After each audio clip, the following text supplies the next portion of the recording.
2 here. Okay. Okay, we're live. Hello, everybody. I'm here with Exit and DJ and John. How are y'all doing? I'm great. I'm good. I'm not good at intros. That's the intro.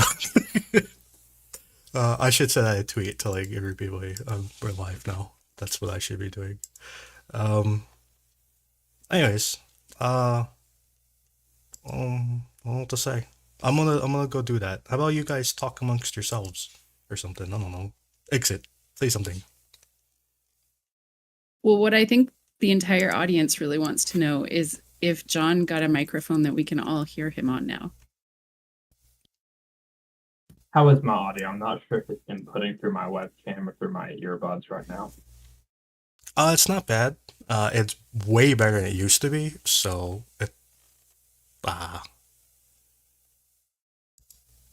don't know what else to say. It's way better. Yeah, it's a little bit quiet, but it's okay. Speaking of which, I'll turn my volume up. That'll make everybody louder. Yeah.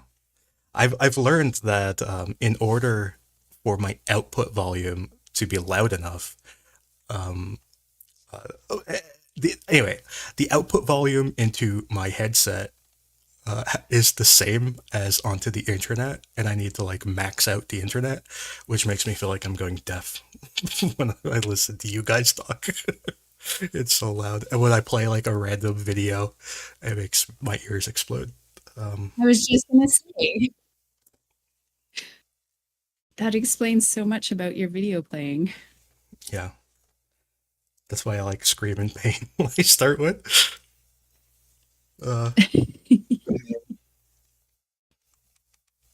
Okay. So there's been like a clear satellite today for the first time in a while. So there's a lot of green eyeballs, and there could have been more green eyeballs. I just got sick of mapping them. So like I started in like the Robotyne area, and like I was going around making a whole bunch of green eyeballs, and then like somewhere around like Avdiivka, I got sick of making green eyeballs, and but I forced myself to make a few around Klischiivka, and then I like was done with green eyeballs. I made a few up here. Well, that's basically what happened to me today. Because I made 40 and I didn't want to make like another 40. But the green eyeballs, they represent places of shelling or other interesting things. Speaking of interesting things, I know that there's probably no good answer to this, other than they're probably using it for construction. But Russia is chopping down more trees, and people seem to be interested in tree chopping down news. So over the past week, they chopped down these trees, and then they've been moving their way up this tree line, and they're currently around like kind of the middle of the tree line, I guess, which means that they've chopped down about a kilometer of trees. What do they do with a kilometer of trees? I don't know. You make a bunker, I guess. But I've noted in the past that this area, which is this is near Vuhledar, but also near Soladka, they've been chopping down trees, tons of trees, like entire forest strips, kilometers and kilometers and kilometers of trees. I assume they're using these for construction. Another possibility is they're using it to make it harder for Ukraine to advance. I don't know if that's true though, or that they could be doing it to make sight lines for guns. I don't think that's accurate though. I assume they're making bunkers. But anyways, CJ, did you read what Constantine wrote about the 32nd? I did, but I also have a massive train going by me, so I apologize. It's fine. We can't even hear the train. It's great. Do you want to talk about that? Can I ask a quick question Sure. before we do that? Sure. In time for his train. How can you tell that the trees are chopped down instead of blown up? There's no like shelling or anything. It's just like, and it's very orderly. It's like if you look at the satellites over the past week, you just see this like line orderly moving up. It's very mechanized. It's obviously humans doing it. It's not like artillery or anything. There's no shelling marks or anything. Yeah. So if I zoom in a little bit, you see that it's like this like crisp line where the cutting hasn't gone yet, whereas like everything south is all chopped down. This was all this used to be like a forest strip like this one, but now all the trees are gone, except for like down there. So and like they cut like a hole here. I don't know if that's for like driving trucks through or something. And there's like a hole over here that they cut through. And you can see that there's like a little road that they made going up like that. So anyway, that's just it's just an interesting thing. Just we can see the little engineers doing it. What's most interesting to me is that they're only chopping down trees in this area. I don't really see it too much anywhere else. It's like very little in other places. Whereas here, they're just like chopping down tons and tons of trees, and I don't really know why here. It's weird. Thank you. Anyway, CJ, what did you think about the thing that Constantine wrote today? Should I describe? Do you want to describe what he said, or should I describe what he said? No, you go ahead. Go for it. Okay, so he wrote about the 32nd Brigade, who are fighting up near Kurdyumivka and Novojehorivka, and more generally north of Svatove, in this area right here. And they were trained in spring, I think, by an unnamed NATO country, and they underwent training that focused mainly on offensive actions, apparently, and like storming trenches, storming towns, things of that nature. And when they came to Ukraine, they initially were fighting somewhat alongside the 92nd Brigade, who is probably one of the most experienced brigades in Ukraine, especially on defense. They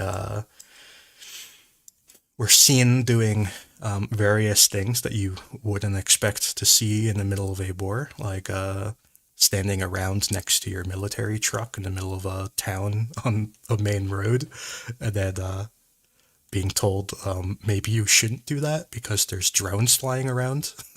They might see you and shoot a missile at you or something. There's other things like company commanders not necessarily knowing how to best command their troops. I don't know if you can talk a bit more about that, and various other things of that nature. Not knowing how to spot booby traps, not knowing how to spot mines, and that leading to a lot of casualties. Not knowing how to not being trained in defense of trenches, and that leading to issues. And anyways, there's all these pros and cons of what Constantine wrote, and I guess I could open up what he wrote. But I don't know. Do you want to speak of this, CJ? Well, I mean, the problem is we don't really know unless Constantine's willing to share who trained them. And even if we knew who, it wouldn't really tell us like what the objectives were. I remember a time when people were complaining that there wasn't enough trench action in the training, and now that's there, but something else is missing. I mean, time is the most valuable resource in military training, and a lot of times there's just never going to be enough time. So the question is prioritization, and whether that happened correctly or not. You know, Ukraine may have asked this NATO country to have to come up with a force that can basically breach in 3 weeks. And that's all they focused on. And they sort of accomplished most of that, but then they weren't used that way. So I'm not sure where the disconnect is. Maybe they wanted a force that could be only defensive, and the NATO trainers didn't do that, right? There's so much information missing. It's hard to really say. And I think the only important thing to pull from this is, at the end of the day, this type of training takes, for a full unit that size, about 2 years. So anything under that, you're going to be missing out on some arguably pretty critical training. What do you think of the company commander part of because their commander was commanding from the trench in the front, and they were basically told, you can't do that. You got to be in like a company command center with access to your drones and whatnot. So that's probably, to me, the most interesting part of all of that, because what it gets at is a completely different way of command and control, one in which there's really no NATO country that does it that way for large-scale combat operations. And this is currently a pretty active fight in the military between sort of two sides. On one side, you have people saying, like myself, that you need to be more digitally integrated. You need to have more systems and more drones that can track. And there's another movement within the military that says, no, you need to be in the front with a map, because you can't hack a map, and you need analog products. And this is really where the division lies. I'd argue Constantine sort of proved my point. That's why when I quote tweeted him, I mentioned very specifically, having that sort of command and control that's very drone heavy, that's very, much so in the rear, requires additional electronic warfare protection. It's not something you can just do, because if you rely on that too much and you haven't set up the proper procedures, it'll be too centralized and fall apart. So I think that's the most fascinating part about what he wrote overall. Yeah, I'm interested to hear what just various American company commanders have to say about that, because I feel like this would be extremely controversial. It is. I mean, what you have to sort of think about is, as you add more digital systems and more drones, your footprint becomes bigger, not just physically, but also the electronic signature you're outputting. And so for most people, when they just do a baseline reading of large-scale combat and they look at what our adversaries have, they say, well, we can't go in this direction. We have to get smaller. We have to get more analog. We have to use less digital systems and less drones in that regard. But, in the military, basically, these systems are supposed to be redundant, right? You have your drones up front, but you also have your scouts, and they do the exact same job in the US. And at that point in time, if one of those goes down, you still have a backup. But I'd argue we need to think about it differently. They're not necessarily redundant. They do very different things. And they don't really overlap as much as I think people want them to. This other part about platoon commanders also needing their own electronics is also pretty interesting to me. It's not only should the company commander have his little headquarters, I guess, but the platoon commander also needs to have his own access to everything himself. So it seems more high tech to me. It also seems like something that should be normal, like to have access to drones given to all of the commanders, all the way down to a platoon commander. And so this is what I mean. Like in the US, and this is where it gets very controversial, most units have that level of electronic mapping capabilities down to the squad level. Squad leaders and sometimes team leaders have the ability to track unit locations via basically a phone, and also now recently drone feeds. But the thought there is this is a nice to have, as in your map and your understanding of where people are in the battlefield in an analog way will be always important and unhackable. And the other thing is just a nice to have if we have everything up and running. And I argue that's like, it's essential. There's too many drones flying. There's too many changing conditions, especially with the advent of more electronic warfare, where it's going to be necessary, not a nice to have, if that makes sense. Even though people have the equipment already, they just don't necessarily want to use it because they see it as a backup. Yeah. I don't know. Is there anything else about this article that's interesting to you? Well, I would just point out the driver's training. I think a lot of people in a lot of militaries kind of poo-poo it as a annual thing that's kind of boring, but it really couldn't be more important. Like, at least in the U.S. military, far more people have died in vehicle accidents in the last 20 years than combat, when you put everything together. So it's one of those things that takes not just critical equipment off the battlefield, but also critical people. And I know, at least if it was U.S. active duty training, that part has been trained, at least for the modern U.S. system. So again, I can't speak to whichever this is, but it is not as easy as you might think to drive at night, because you're driving with nods, you're driving with no lights on, and you're arguably driving in areas, even if you know them well or it's kind of flat, that could be, there could be trenches, there could be mines, and things like strikers have killed, colleagues of mine just in training and overseas, just because they roll over. So this stuff is very, very real. Yeah, and there have been a lot of several notable events in Ukraine of pretty important people dying in rollovers and accidents. So it strikes me as it's something that needs to be trained. Like, it's a total necessity, because especially with drones, the drones just make it so dangerous to drive during the day.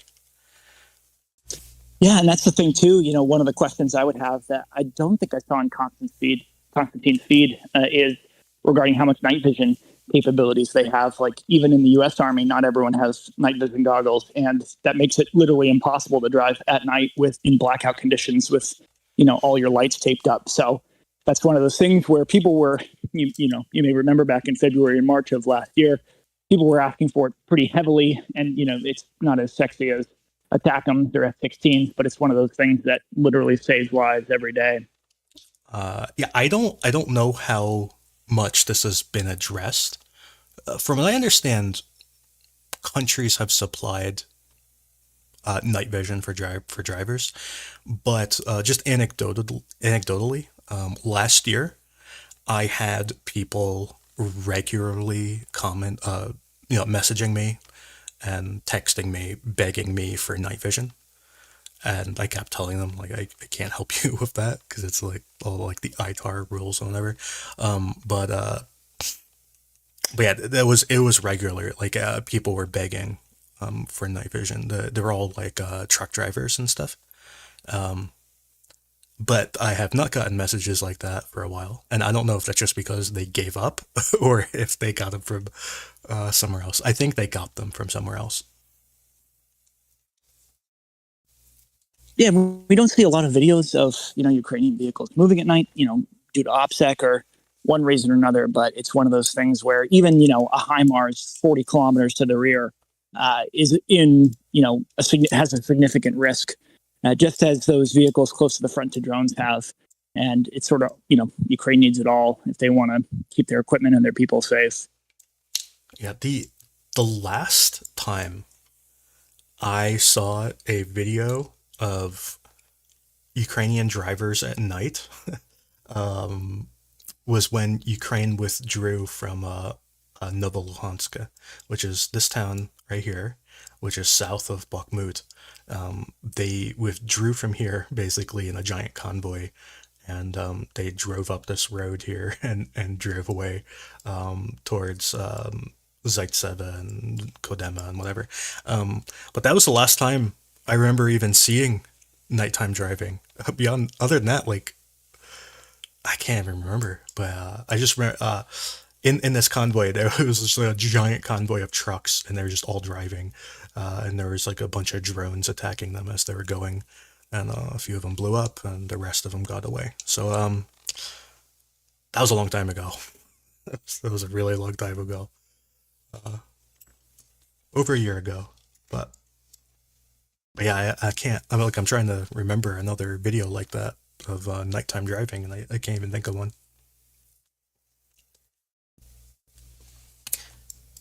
Anyways, um, there was some fun artillery today, CJ. A lot of D30s and Mistas Yeah. went the way of the dodo. We saw a Mista spinning like a twista, which was fun. Um, we saw cluster munitions fired at D30s. Yeah. So what?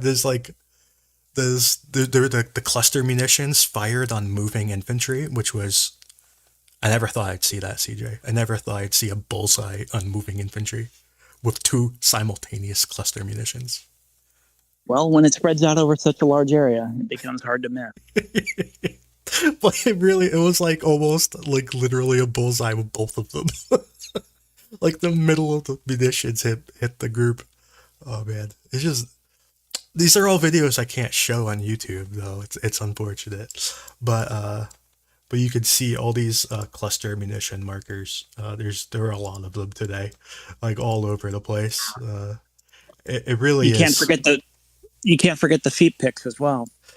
Oh yeah, we can't really show that either, can we? But I don't know. Do you want to talk about that one?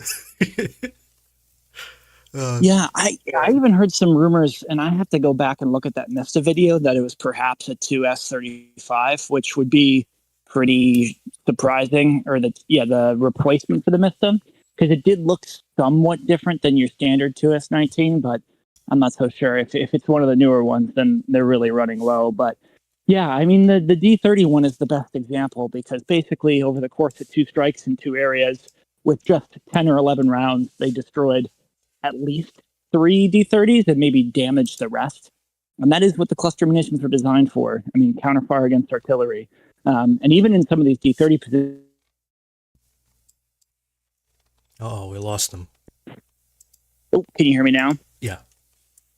Yeah, so even in some of the D30 positions, you saw that they were dug in, which helps a lot against HE, especially point detonating rounds that land nearby. But it really doesn't do anything if they don't have overhead cover against the cluster munitions. You're just putting it in a giant pile that's surrounded by dirt. So in essence, it kind of makes it worse. Yeah. But it's with just 10 rounds, because if you were to look at the tables and look at what 5 D30s would take for HE rounds, it would be something like 100 to 140 HE rounds to do that same amount of damage. So really effective use of the rounds. Yikes. Yeah, and that reminds you of why drones are so nice, because it's like 100 and whatever to take out a gun or 3 guns, or like 5 drones. Like, I mean, it depends on if they're in range, obviously, but often they are somehow. Because not yesterday, I can't remember what day it was, but we saw a bunch of Mistas all destroyed by like drones dropping grenades, not even FPV drones, just like grenade drops, taking out Mistas, which seems embarrassing to me to lose a Mista like that. And the what are they called, the Gvazdivkas or whatever, the carnations, whatever it is in Russian, taking out those with grenades as well, which it's so weird to me to take out artillery pieces using a drone that has like a 10-kilometer range. Like, it seems like it shouldn't be possible. There's like these artillery guns have like 50-kilometer range. Like, what are they doing? Well, and that's what, the Russi report, or the Russi report, Dr. Watling wrote about this extensively multiple times, about how, and a couple other authors too pointed out, that Russians were coming up almost, 3 to 5 kilometers to the front to fire. Now, why would they do that? Perhaps they're running low on propellant charges. I don't necessarily think so. Perhaps they're running low on, rocket-assisted propellant or some type of longer-range rounds. Probably not. What's the most likely is that they're really running into problems with their barrels. Again, still a huge problem, but a different problem.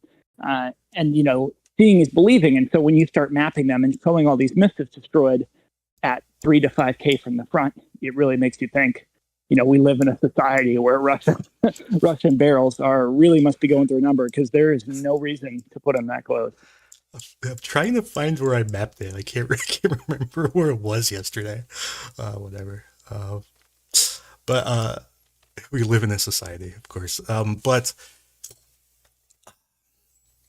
yeah, it's just wild. It's wild to me because it's one thing for Ukraine to lose an artillery piece to a Lancet that has a 40-kilometer range, but it's a completely different thing to lose it to like a Mavic 3 with like it's like what 30-minute flight time or whatever they have. Like it's and they're not very fast. So how far can you go in 15 minutes? Man, it is wild. Anyways, I guess I'm being asked about Robotyne. I have a lot of green eyeballs. In fact, there's been a few green eyeballs the other day. On the 3rd, which was our last satellite day, it was kind of cloudy and we didn't see much. But today was beautiful and clear, so there's a lot more to see. And that's what all these green eyeballs represent. Now, I guess I'll zoom out a little bit. But Ukraine has moved south from Robotyne, and they have moved into this forest south of it, and they've taken control of it basically. And we know this because first, Bober, which is a Russian FPV drone group, I think they're a battalion. They're anyway, they specialize in FPV drone attacks, and they operate around Robotyne. Yesterday they showed all of these videos of these drone attacks in this forest, and you can see I can't really show any of them because they're all pretty graphic and gruesome, but they were attacking all of these positions with their drones. And furthermore, we have pretty good satellite imagery of these forests are just getting completely destroyed by artillery, whereas even a few days ago, they still existed for the most part. So all of these forests are getting shelled, and interestingly, even this one moving south towards Novojehorivka. Did I say that right? I think I said that right. I've been practicing. Novojehorivka. I got it. Yes. Okay. So, yeah, and there's been some airstrikes. But the interesting thing for Robotyne is that Ukraine has definitely moved down into this forest. We have multiple types of evidence. We have video evidence. We have satellite imagery showing extreme shelling. And we also have reports from Russians claiming that this is the case. Now, I'll remind you that this was once a really important Russian defensive trench system that Ukraine has almost certainly captured already. And there's this other system here to the west, which it doesn't seem to be defending much. Let's be honest. It seems that like Ukraine may have gone past it already, perhaps. Maybe not the best trench. There've been a lot of photos of this trench going around today, and very often it's oddly rotated so that north isn't up. It's like they like rotate it in a weird way just to confuse people for some reason. But yeah, this has like these little antennas that come up. You may have seen those pictures of a trench system with antennae. Do you know what those antennae are, by the way? I've been asked that all day, and I don't actually know. Who are you asking? Anybody? What are the antennae? You show the pictures? Uh, I don't know, but you can show the pictures, I think. Get let more me. info. I don't have the pictures like handy. Give me a second. I'll find it in a second. Actually, wow, that's gonna be hard. One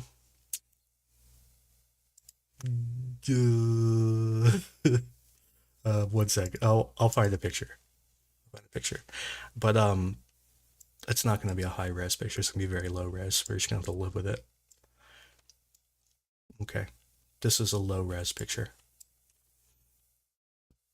But you see these like antennae sticking out? Yeah. Oh, are those saps? Those are saps, I think. What did they do? If I'm remembering my trench terminology correctly, hold on. Here, I could answer too. None of us have trench experience, but I can give you my best guess. What do you think it is?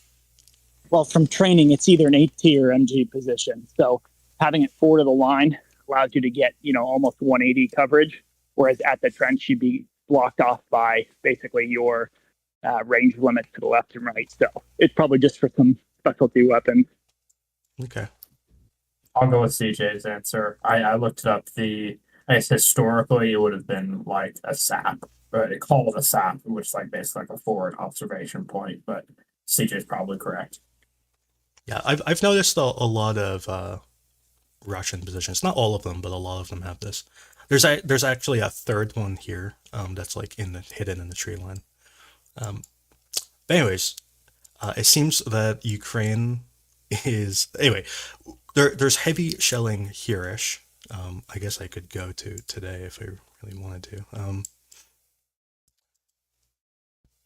There's shelling here, south of this trench, and also shelling along this forest. And this intersection is destroyed, and this forest is getting erased. And we have video of Ukraine here and here. So we know that they're there, and all of the shelling is probably Russian. Maybe this over here south of the trench might be Ukrainian, but all the rest is Russian. And it points to at least some successes in this area. The full extent of their movement, we don't know. We need Bober to publish a few more videos, I guess. Bober has become like the leaker of Ukrainian advance. Bober, it seems to be their job, is whenever Ukraine advances, Bober is there to tell us by posting a video of a drone. And yeah. Now, these positions west of Robotyne,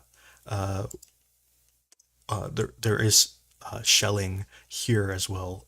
Now I don't know whose shelling this could be. Oops, wrong button. Weird, awkward. Okay, let's go back. I don't know whose shelling this would be, but it's somebody's, and I assume it's probably Russian. To be honest, or it is rather light shelling, so it could be Ukrainian. And also they're shelling over here, which is getting closer to Kopani, and I still don't know how to say that. Constantine, did you ever learn how to say this? It made me feel better when you didn't know how to say it either. Kopani? Okay. But yeah, they're shelling here I too. don't know, you can say Kopani, you can say Kopani. I don't know to say that. I see this village. Never seen it before the war, so I never heard anything like that. So is it a... Okay, whatever. I'm assuming it's not a word, because a lot of towns are words, right? Kopani. They Yeah. say Kopani. Okay. Yeah, just I checked where to put the exclamation, where which syllabus is the main one. So it's Kopani. Kopani. Okay. Now to the... I guess Kopani is digging. Sorry to interrupt. It means like digging. Digging? For something, digging, yeah, for something like, like mines, small mines. Doesn't Prokopivka, doesn't that also mean digging? Yeah, kopate. So it has the same root basically, kopate, which means digging. Okay. It's just all these towns are digging for something. Who knows what they're digging for, but they're digging. New company, new digging. What does this one mean? this one. Pokrovka.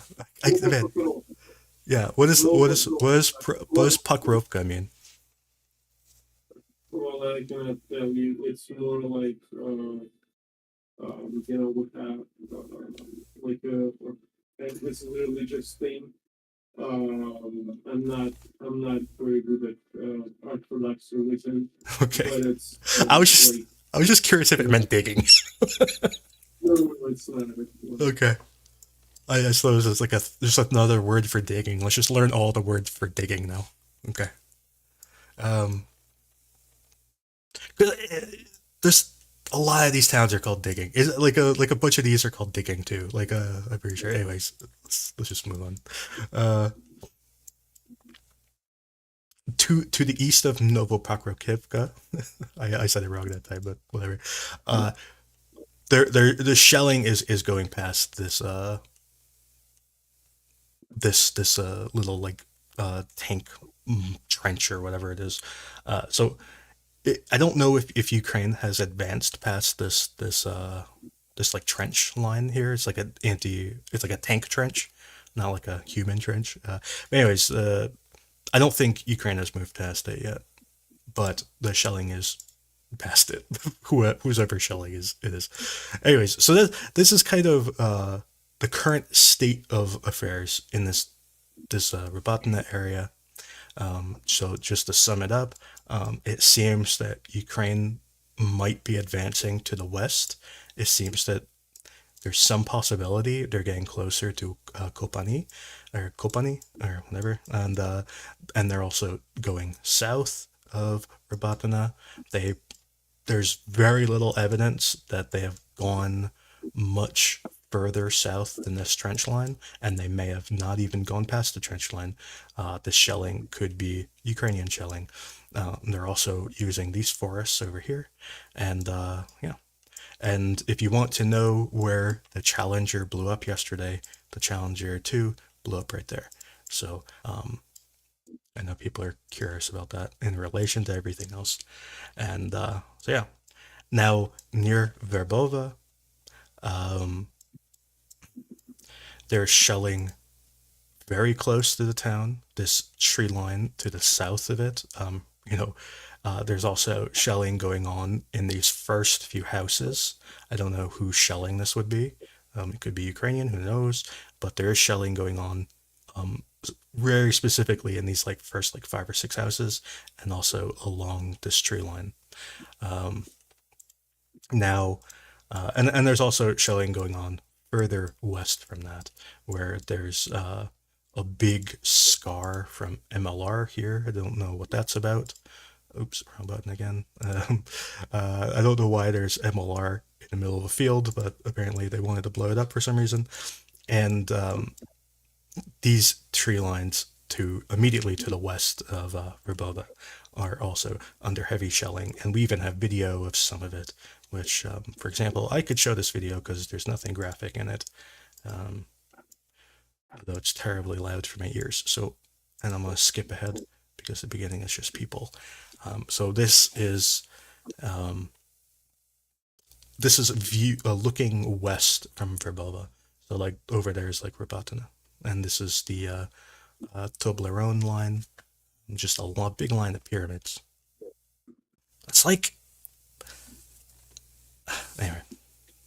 So this is the shelling of the Ukrainian advance, basically.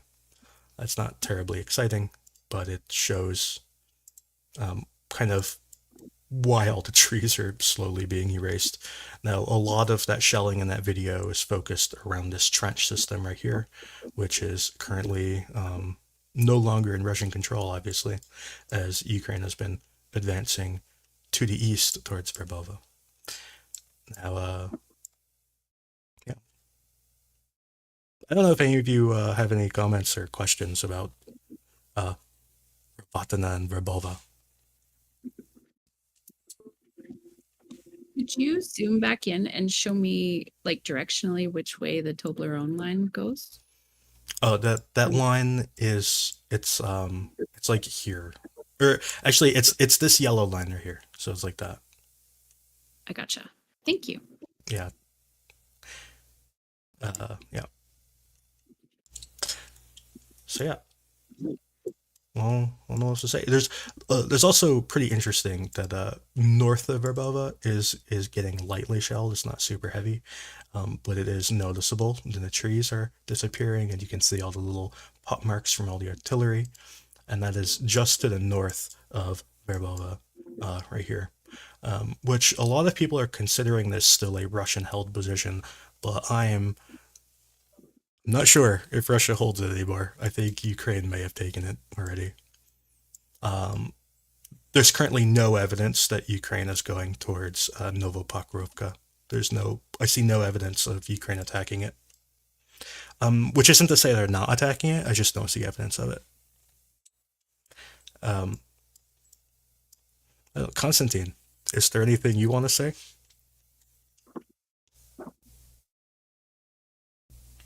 Take that as a no. Okay.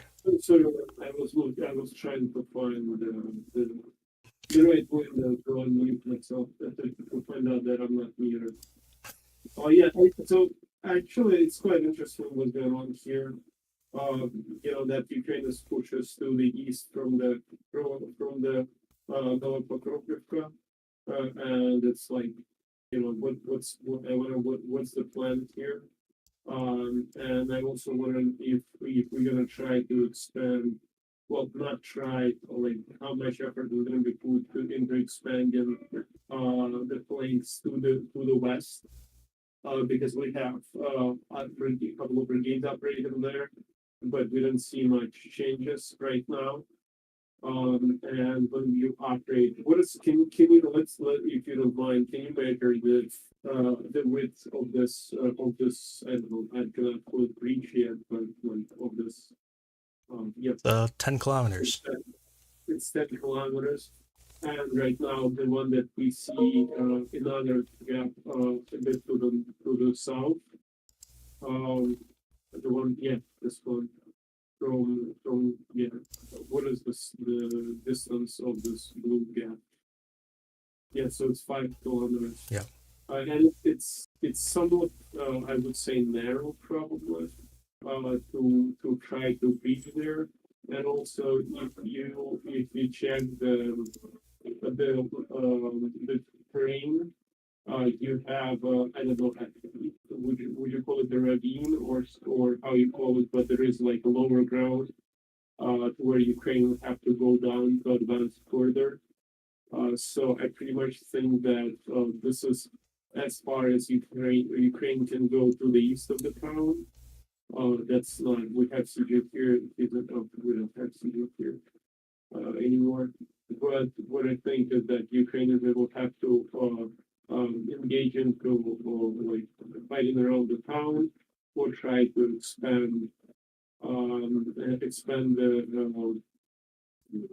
the control ground to the west as well, which is quite complicated because Solotka Balka, which is to the west, this place.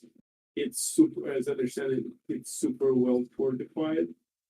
And if you don't mind, can you show the elevation of Solotka Balka and the ground in front of it, like between the area of engagement right now? And Yeah. Just give me a second. Also, you're a little quiet. Can you make yourself louder? Can I scream more? Yeah, I'll try to give. There you go. That's better already. Like. Okay. So here's the terrain. This terrain is the vertical axis is 300%.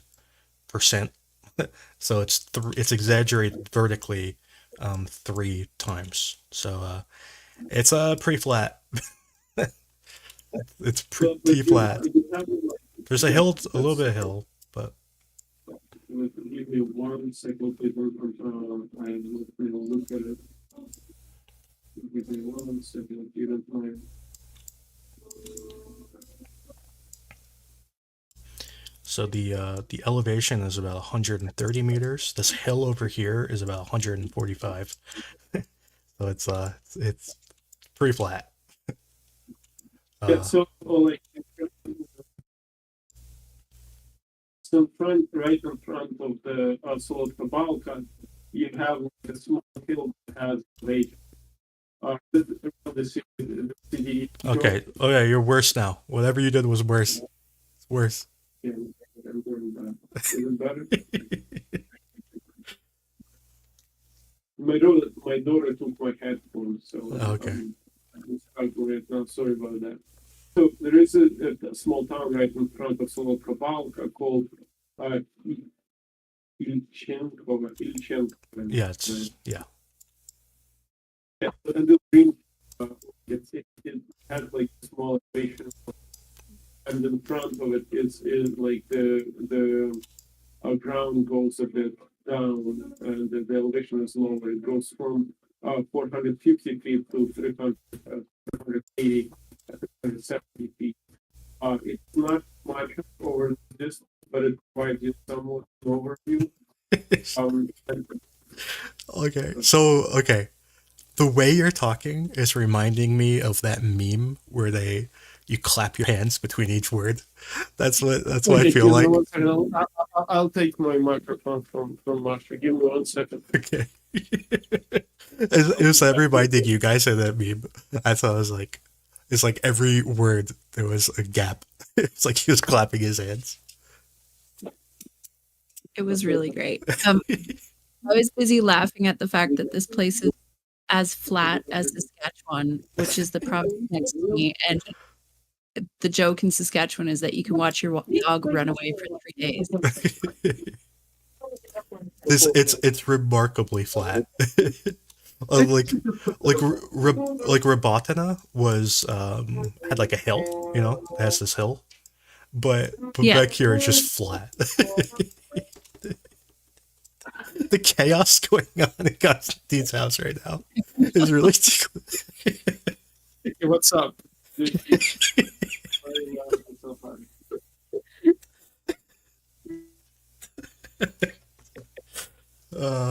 okay.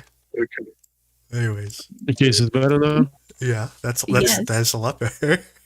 I'm waiting for the cat to scream in the background, though. Until we hear that. Yeah, really- did you hear my daughter playing viola? Yes.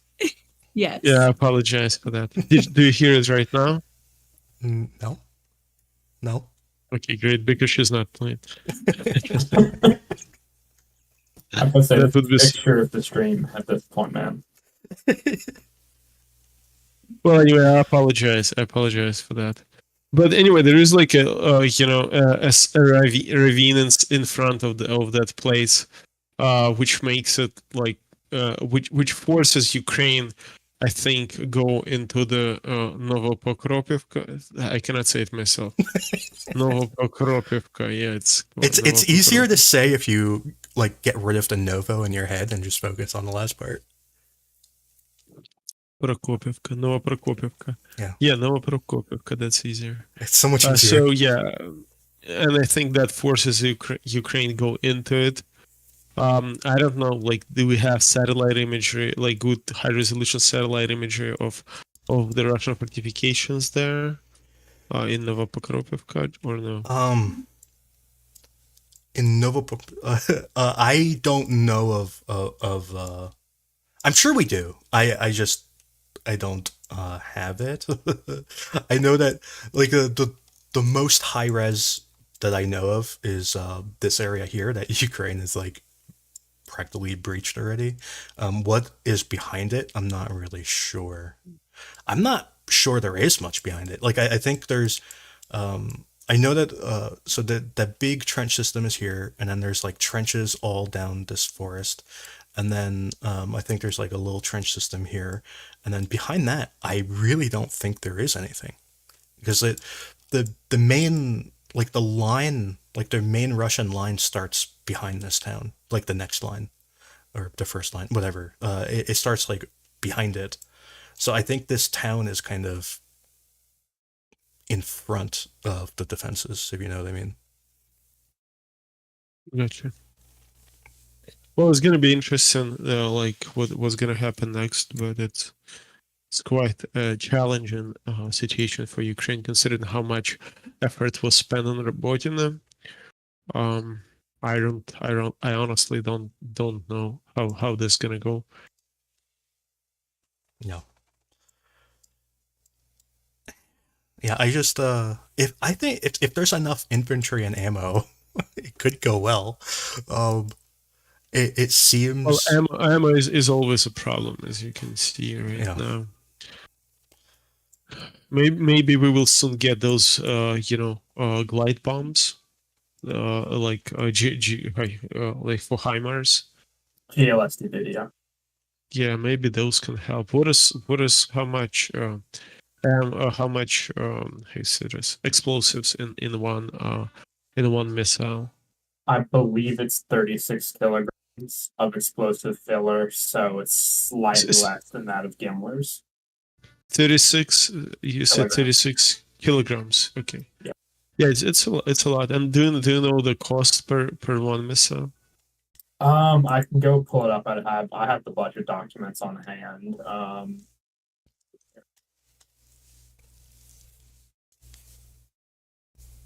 It's interesting. I want to compare it, to the 255 millimeter, which we heavily rely on, and which we have a lot of issues right now. Basically, all our further action pretty much depends on the amount of 155 millimeter ammo. So I can give you the cost for the SDB itself, but not the GLSDB. So I can give you the cost for the glide bomb component itself, but not the fully assembled glide bomb plus booster and adapter. Because the US has never procured GLSDB for our own use, and we never will. It's solely for FMS and direct commercial, so for foreign military sales and direct commercial sales. So it's not going to be in any of the budgetary documents, but SDB itself definitely is. Let's see here. FY24 Air Force missile procurement.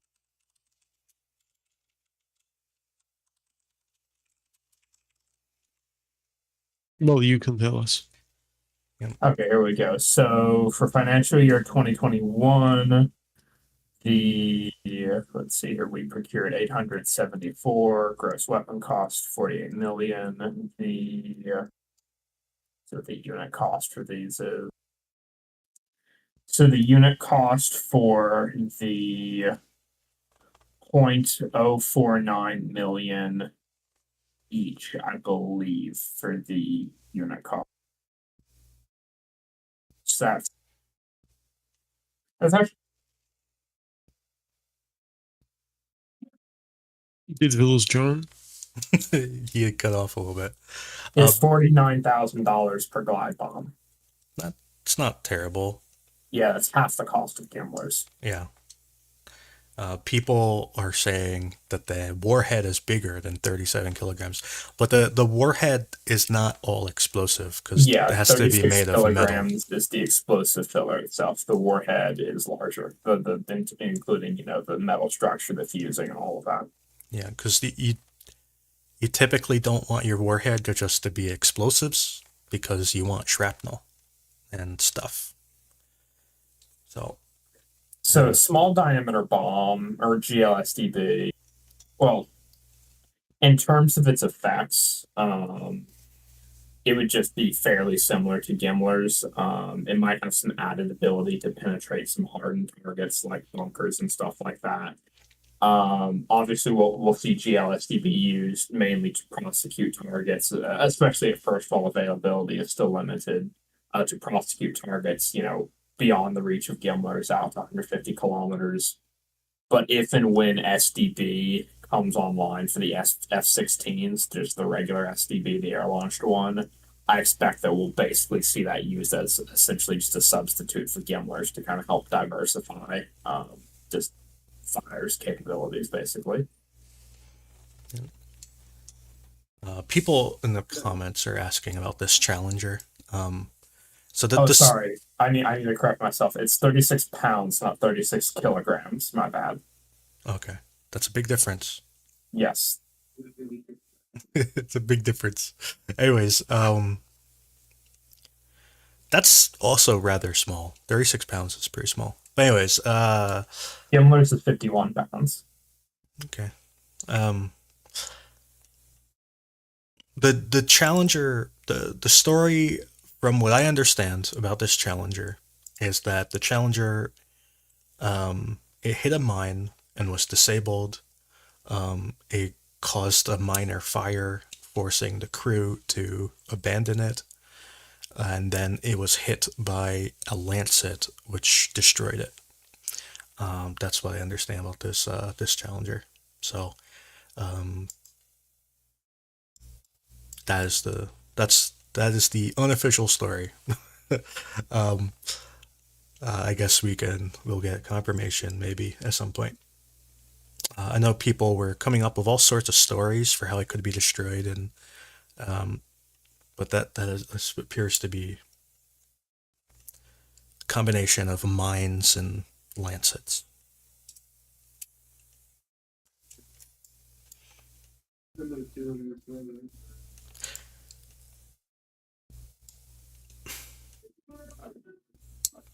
Anyways, so yeah, I guess I can move on.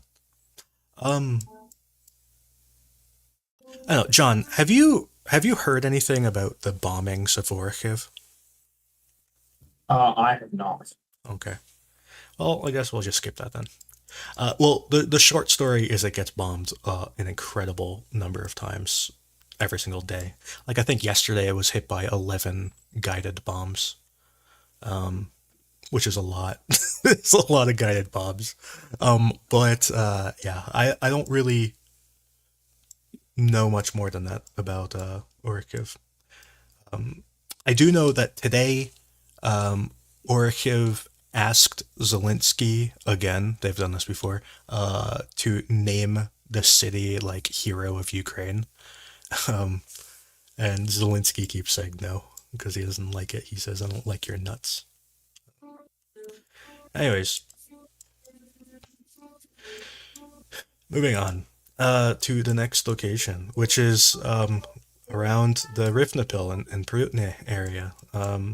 So this little green eyeball here, which is south of Rivnapil, is apparently a Ukrainian position. It's getting really heavily shelled for the past like 5 days straight. So this appears to be a Ukrainian position that no one's really talking about, and probably has been for about 2 weeks, honestly. Beyond that, no particularly interesting information coming from here. Just a whole lot of things we already knew about. Russia's shooting MLR along all of these routes that Ukraine is kind of building their kind of a line here, probably getting ready to attack south. And Russia is shooting MLR at it. And they're shooting MLR over here, which is kind of an important location. It's kind of the extension of Novojehorivka. Whenever Ukraine says something happens in Novojehorivka, they actually mean right here. So whenever you read official reports from the general staff or whatever, just know that Novojehorivka isn't here, it's actually here. Okay, so moving on. I have nothing really to say about this whole area. There were some reports today of Ukraine going on an offensive in Novomaiorske. I see no evidence of that. There were evident claims that Ukraine was like eminently about to capture Novodonets'ke. I see no evidence of that. I'm not saying either of these statements are false, just that I don't see evidence of it.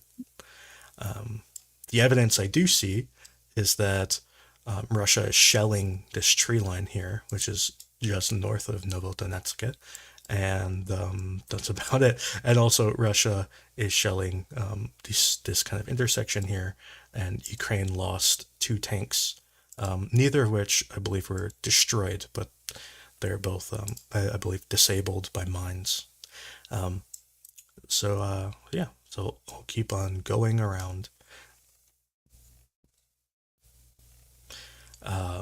near Vuhledar. Again, I don't have too much information here.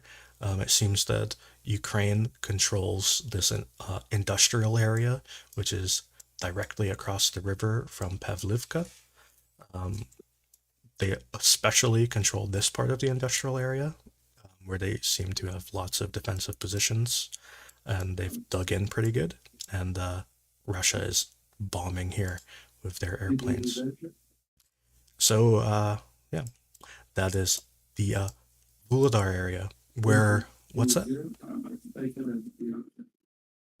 you want me to zoom? What are you asking for, Constantine?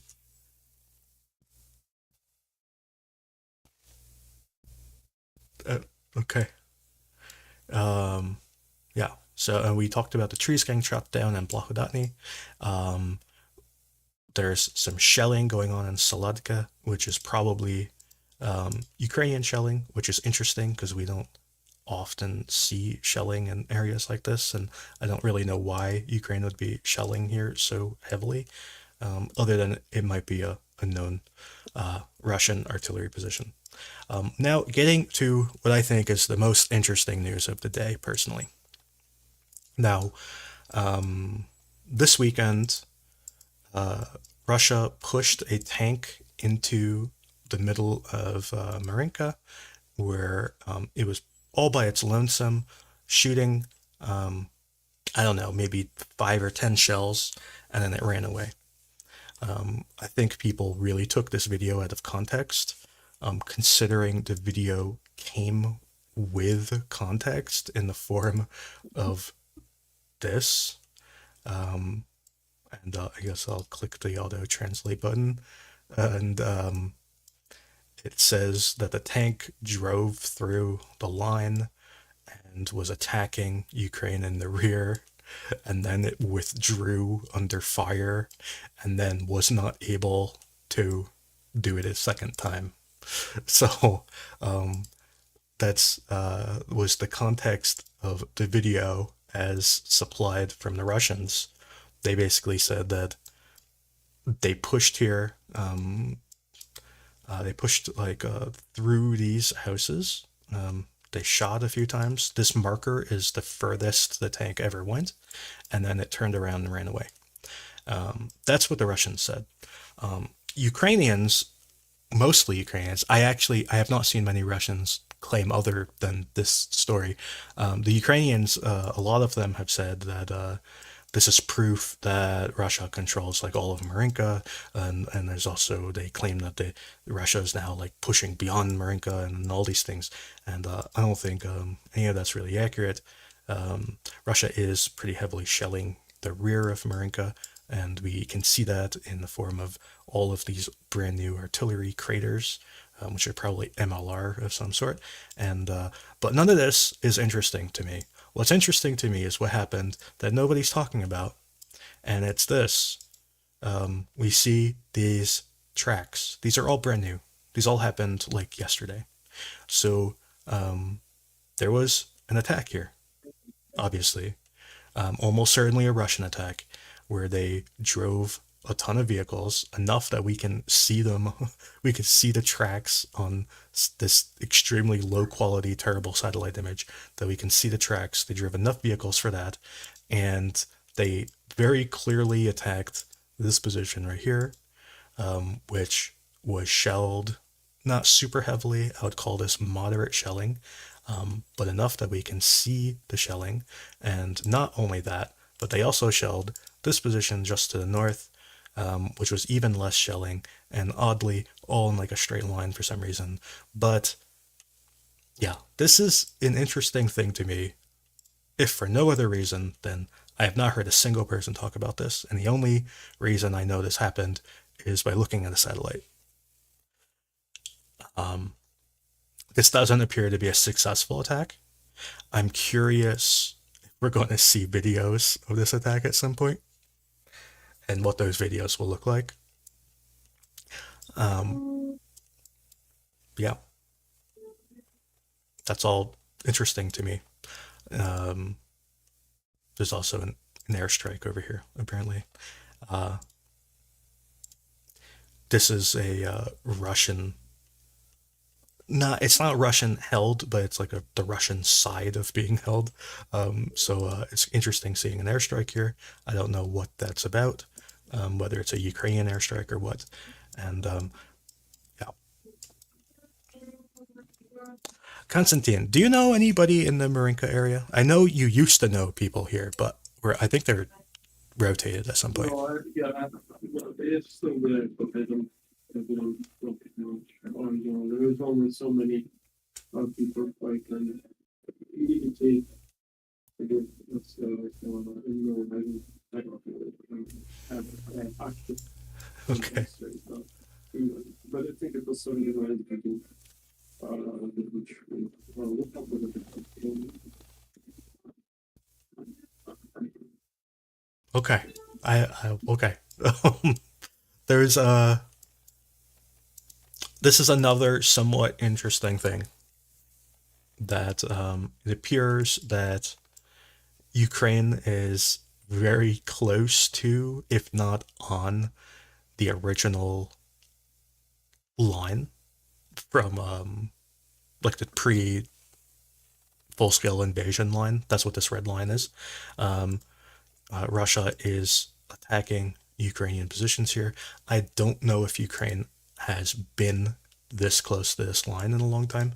They were pushed back to around back here somewhere, with a series of Russian attacks pushed them back, and it appears that Ukraine has pushed all the way forward, and who knows if they'll ever manage to cross that line. Who knows? But that's somewhat interesting, and this is again in to the east of Avdiivka, and just north of here, in these kind of dacha areas of Avdiivka, there's pretty heavy MLR shelling going on, which is borderline interesting. So now we haven't had terribly much news out of Avdiivka recently. We have had a Ukrainian video that proved that Russia had taken this this little forest strip, which is north of Opitna. It's not terribly important that this happened, but it's just a change. We have seen a bunch of videos of Russia shelling Pervomais'ke, which is kind of like, of course they are. They're always shelling it. So, but overall, there's not been too much news out of Avdiivka, at least of anything changing. It's all just more of the same. It's more, Russia sending artillery strikes and air strikes into Avdiivka, and then on into all of these other towns around it, and all of the roads and all of the tree lines, which is just to say it's more of the same.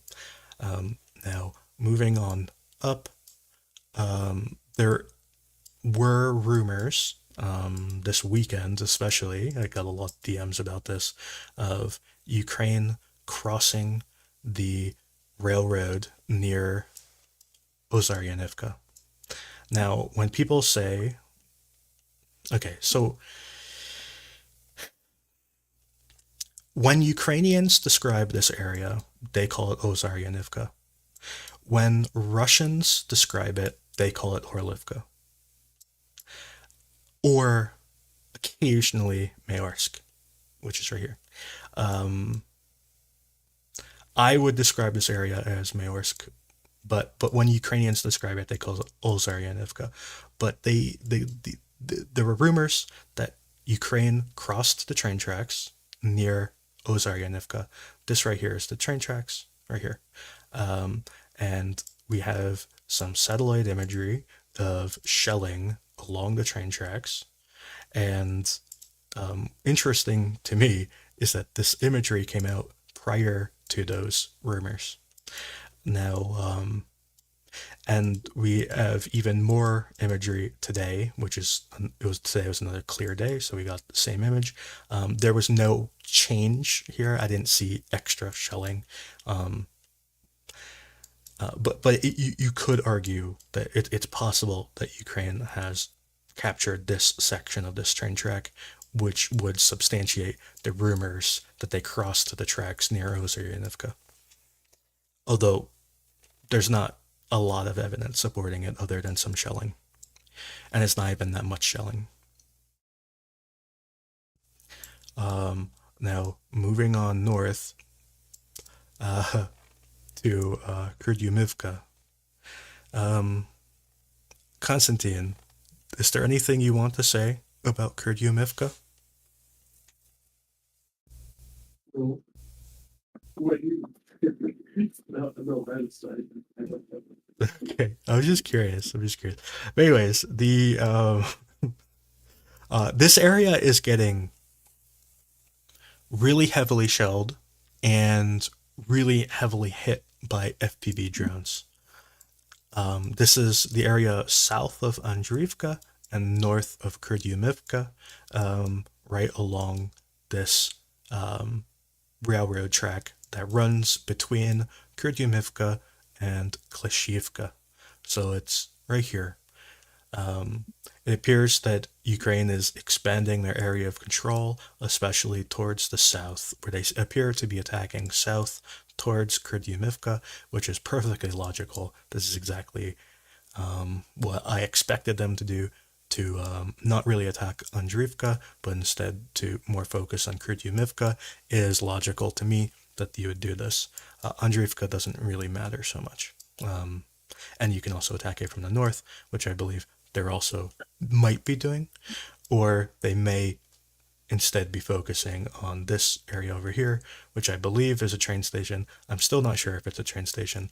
I know there is a train station, but I don't know if it's here or there. Anyways, it's not really marked on the map. But anyways, the Klischiivka area,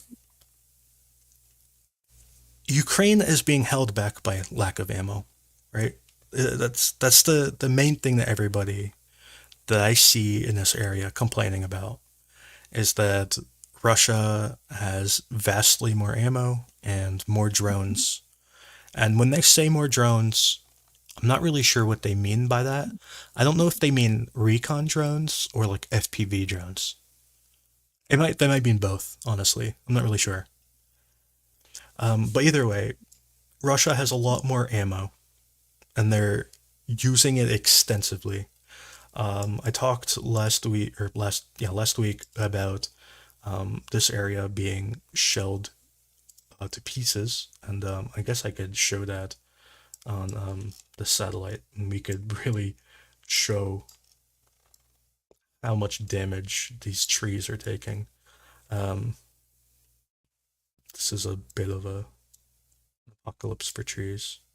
Let me find it on the map. Okay, so this is the area. Now, this is today. I'll go back to, this is a few days ago, and I'll go back again, and this is like a week ago. So now to compare a week ago to today, so just keep your eyes on the trees, and they all disappear over the course of a week. Now it takes a lot of ammo to do this, and you can see the artillery shelling taking place. It's really substantial. I don't know about you, Constantine, but I don't think Ukraine can do this much artillery damage in a week. I don't think they got the firepower. It appears to be Russian. And this may even be like an airstrike, not really sure. I don't know. I don't know. I'm not. You deal with the satellite imagery much more than me, so it's for me. It's just I have to rely on you. Yeah. So I'm just kind of flicking back and forth between the days because it's so obvious how much artillery fire this is. It's like it's an incredible amount. This is a lot of ammo, like probably thousands of rounds over a very short time span. It's from August 26th to September 5th. So it's like 8 days, right? So it's actually 7 days because the image on the 5th is like taken in the morning. So It doesn't even count the whole day of the 5th. So yeah, that's what I mean when I say this area is getting shelled, and it makes me think that Ukraine is there, that they have advanced to this position, and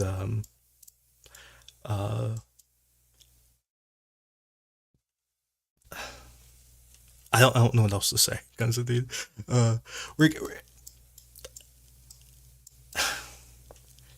Because in one hand, this is all very good that Ukraine is able to advance like this, that they're able to penetrate the Russian defenses in this manner to this extent, because this is actually very significant on like a tactical level. But at the same time, the numbers of like casualties and whatnot that they're taking in the process, it's just like I don't know what to think of it. Yeah, unfortunately, we're like this fight is takes heavy toll, and we're talking about like 5th Brigade, about 3rd Brigade. These are very highly motivated professional troops that do want to liberate our land, but you must like rely on the elite formations all the time is not the best strategy in my opinion, because you cannot have all your troops elite. They cannot be all elite, and this leads to a problem when this unit becomes exhausted and needs to be rotated back and recuperated. What are you left with? You don't have anyone who can substitute them, and your standard mechanized brigade is not on par to do the same job. So I'm somewhat, it's nice to see the advances, but everyone must understand that for every advance there is cost, and if this cost is too high, I'm not saying that it shouldn't be done. But what I'm saying that other options or other tactics should be looked into. And I don't know, but once again, maybe there are no other tactics. Maybe that's what we are dealing with and have no other choice. But also, what we have to factor in is Russian losses on their side, because I know that they're high, but I honestly don't know how high. And it's hard to compare. But as long as Ukraine can keep a good ratio, it's okay. But I'm not, since we don't have numbers in front of us, it's hard. It's hard to say. So this is something that we just have to hope that the ratio is right, and Ukraine is like having 1 to 3. But it's really hard to believe. Because 1 to 3 is it's good. It was at the beginning when it was mostly defensive combat, when Russians were really thinking that they're gonna just overrun us. Since Bakhmut flanks collapsed, this ratio has not been we could not reach this ratio anywhere. So I don't know what was real ratio here at the moment, but I sure hope so, but we don't know, and it's hard to believe that it's 1 to 3. I don't think it is. 1 to 1.5 might be. I don't know. I don't really know, but because when I look at what's happening with breaking into this area of the railroad is such an important thing for a military strategy that it makes me extremely excited and happy to see it. Sure. But I just don't know if Ukraine has the ability to exploit this success. And that's what worries me. Because I feel like if Ukraine could push like like what they're doing like in Robotyne, like what they did in Robotyne, where they had like 9 brigades or whatever to push in. If they could do that at this point right now, where they've really pretty much penetrated this front line, if you were to now commit the forces to break through this line and rush this second line, which is right in this highway, I think you could push right through the Russian line right now. Like I think they're at the. This has been such a successful offensive here that I think you could break it. But the Ukraine doesn't have that. They don't have like 9 brigades sitting here to do that. You know what I mean? So that's Well, I would say that we don't know the number of the brigades, but I can tell you that there may be as well be this number of brigades. My more question is how well prepared are, because having brigades is different from having combat capable brigades that can exploit. We had these problems before, where we have on paper we have a brigade that has the equipment, has the people, it's being sent in combat, and turns out it doesn't really knows what it's doing. The training is not enough, and their experience is lackluster. So this may happen, but I think we actually may have 9 brigades in this area that are waiting, that can be engaged into it, but it's not. I cannot. It's not from open sources, so it's just my I would say more like my guess from what I see myself. well, if Ukraine has the resources here to do it, I think once you take control over this train station area, and I can't remember if the train station is there or here, but once you take over this train station, and you would then have to cross this river or whatever it is. Like once you're like on the other side, I think you could then dump the resources in. Like it's so close. We're so close to like a point where you could see legitimate breakthrough. Like it makes me excited. I just really question if Ukraine can exploit what they've done. Because this is like I think people are underestimating how big of a deal this is. That's kind of my point. But yeah, I don't know. I guess we'll see. We'll see what happens in the next few days or the next week, maybe. North of Bakhmut, I don't have any really news. There's some shelling going on in this old reservoir that's now empty. It's now grassland. It's that's not the right image. I posted the wrong image apparently. I need to fix that. But anyways, did I put the right image here? Nope. Okay. What? Okay. I'll have to fix that. Anyway, so it's just shelling in the grassland. Doesn't really make a difference. Now, this whole area north of Bakhmut, I really have almost no information from here. It seems like there's not terribly much going on.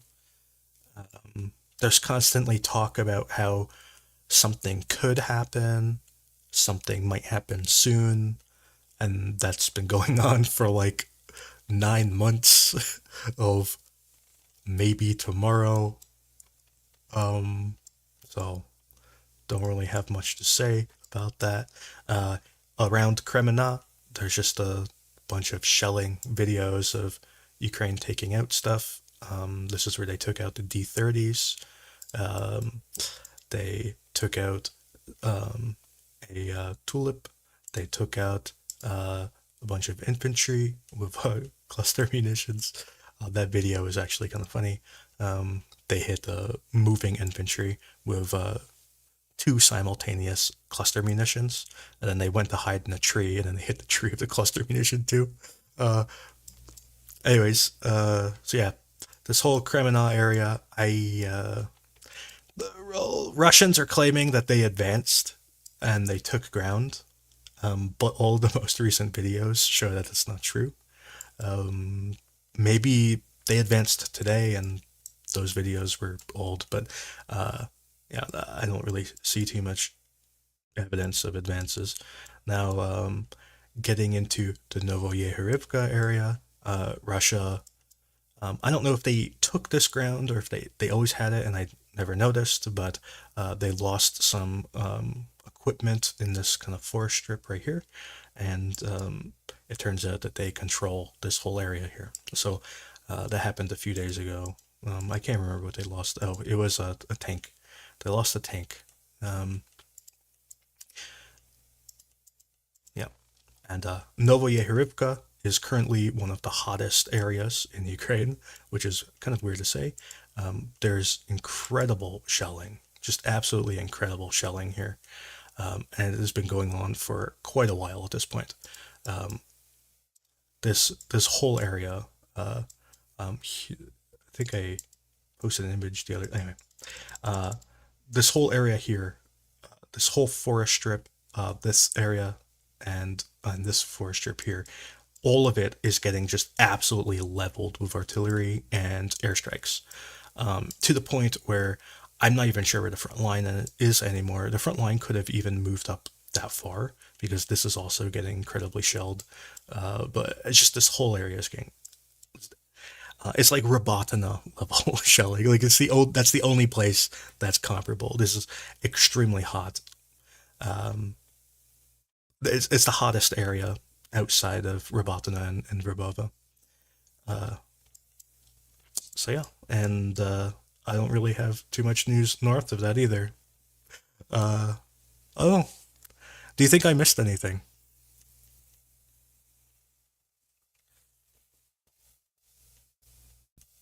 Sorry, I was chewing something. No, I don't think you missed anything. That's quite interesting. Thank you. John, do you have any news? I don't believe so. I don't believe there's been any major contract procurement news today that I'm aware of. The only thing significant was that I guess Belgium said that they're not going to provide F-16s because, quote, their airframes don't have enough flying hours left on them, which is a political dodge considering that the Netherlands, their airframes have even less flying hours left on them, and they're being sent, all of them. So yeah, we have confirmation that Belgium's not doing squat. They are sending exactly eight Sparrow air-to-air missiles, though, a whole 8 of them. So that's something. And then, yeah, in terms of specifically related to Ukraine, I think that's it in terms of procurement. The only sort of kind of related things was Poland signed a agreement with Kongsberg to procure an additional 4 squadrons of NSM Naval Strike Missile CDS coastal defense system, which is a shore-based anti-ship missile system. Poland currently operates 2 squadrons of NSM CDS. Each squadron is composed of 2 batteries of 3 launchers each. The reason why this is relevant is that there was previously reporting like 2 or 3 months ago that Poland had in principle agreed to transfer either one of their NSM batteries or potentially an entire squadron, so 2 batteries, to Ukraine, as soon as they could place a contract for a replacement battery or batteries with Kongsberg. That contract has now been placed, so potentially not just a replacement, but a full additional 3 squadrons. So they're more or less, if they don't give any, they're tripling the size of their, they're tripling the number of their shore-based anti-ship assets, essentially, which is rather substantial. So I believe they would now have 3 brigade level anti-ship formations. So yeah, this could be, assuming that deal is still on the table, this could potentially open up Ukraine receiving 1 or 2 batteries of MSM. That's cool. Um, is there any other like naval news? Catherine wants to know about naval stuff, and I know Exit knows more about naval than I do. Exit, is there naval stuff? I haven't particularly heard anything that I would consider believably confirmed in the last week. There's been a whole bunch of reports from the Russian MOD about different actions in the Black Sea. Yeah. And according to them, they have now destroyed 14 US made landing boats in the last 10 days, which is more than has ever been given to Ukraine. So, like, not really believable. There's some other talks about USV attacks that are plausible, but we're not seeing any other confirmation and we're not seeing kind of any other reporting on them. So I would say that there's probably some stuff going on in the Black Sea. Exactly what's happening is really hard to understand because we just don't have enough information to be really sure about what's happening there. I will do a quick plug just because I'm super excited about this, but there's a professor from the Naval War College in the US named Mike Peterson who's coming to talk to us on Thursday night in Mr. Bond's space. So if you have naval questions about, he's a specialist in Russian Navy. So if you have questions about the Russian Navy, I would suggest coming to join that space because it'll be kind of cool to chat with him. I have so many freaking questions already. I've started writing a big list. Okay. And I'm super stoked about that. The only thing that's like not really Navy related, but did happen yesterday is that Erdogan and Putin met in Sochi and they didn't agree to renew the grain deal. There's a lot of people. My with a favorite lot- part is when Putin like pooped his pants. There's Because so like they like mistranslated what Erdogan said, and Putin was like, "Oh God." yeah, there's so much that went on with that. There's a lot of different takes. I'm probably going to put a thread together of people's different takes because not everybody agrees with me. My take is that that's not the worst thing that could have come out of that meeting because it gives Ukraine a little bit more time to try and convince people to use their corridor that they have announced. But I know that there's a lot of other people that are just mad that Erdogan's kind of a two-faced schmuck. And he is, but I mean, he always has been. So Yeah, it's I'm not news. sure why we're surprised about that at this point. Yeah, I miss so much reading Igor talk about how much he hates Erdogan. It was one of my favorite parts of Igor was when he would just go on his Erdogan rants. But now we don't get to read them anymore. Now we have to read his wife complaining. Free Ihor Hirkin. Free Ihor Hirkin. So much hate for Yeah, that. I miss him a lot as well. He made some of them. I bet he would be making so many comments on the on what's going on right now. It would be so interesting, and all of them would be dooming Yeah. and like absolutely hell to listen. Now all we have is like Romanov or whatever his name is. Although he has fun to read too. It's just not the same. But yeah, but he is he's a pathetic parody compared to Hirkin. Yeah. But that's Hirkin's why I the like original him though. Material Girl. Huh? What did you say, John? Girkin is the original Material Girl. Oh. Thank you, Luis. Yeah. So, there was one comment about this TOS strike on the Dnieper River. I showed the video while you were talking before. This is I don't even know if this is like a Ukrainian position. They keep shooting TOS at this exact same spot over and over and over again, and they film like propaganda videos whenever they do it. I don't know if like Ukraine is actually there or if this is just like their dedicated TOS propaganda location. Like I don't really know what to make of it. This is like the fourth time they've done it though. Is that the same spot that they hit like 2 or 3 months ago?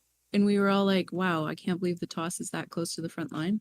No, that was a little bit further south. That was right here. Right. Um, Thanks. but yeah, they've hit this exact location like 4 times over the past like 3 weeks. They just keep shooting it with TOS. So yeah, I don't really know what else to say about it. There was a can't remember where it was. Let's find it. I know it's on the map somewhere. Oh, over here. Russia was sending infantry up this little river. I don't remember what river this is, whatever that name is. They're sending infantry up this river to reinforce a position they have here. I don't actually know where their position is, but Russia does have a position right here near Mykolaiivka and Olivka. I thought, but other than that, I don't really have much news about the Dnieper River. There's been just absolutely enormous numbers of airstrikes. We've been geolocating them over the past few days. It seems that they shoot a half dozen airstrikes per day across the river. A lot of them are hitting in this area to the west of Kherson, but none of those videos ever get published, and we don't actually know what's going on with those bombs other than they are happening daily, multiple times a day. The only news I ever get is that they've shot a missile into the Vuhledar area, which is like here, and so like I get an alert that says like missile coming, and then like 2 hours later another missile's coming, and like 3 hours later another missile's coming. So they shoot like a half dozen there a day. Not really sure what that's about, but yep, that's kind of all I know about the Dnipro. Yeah. So that's more or less all I got for today. Unless one of you has something to talk about. I'm sure if It was a great stream, Andrew. if Gick were Thanks here, for having me. he would want to talk about his favorite videos, but we're not going to because he's not here. Yeah. So thank you for CJ, who's not here anymore, and John and Exit and Constantine for coming. And thank you for all the listeners for listening. And you should listen to that Bond Space on Thursday. I'm going to listen to it. My problem is I always forget it starts, and I'm always angry that I forgot, and I show up like 40 minutes late. I need something like a reminder on my phone to remind me. But anyways, thank you for everybody, and I'll see you on Friday.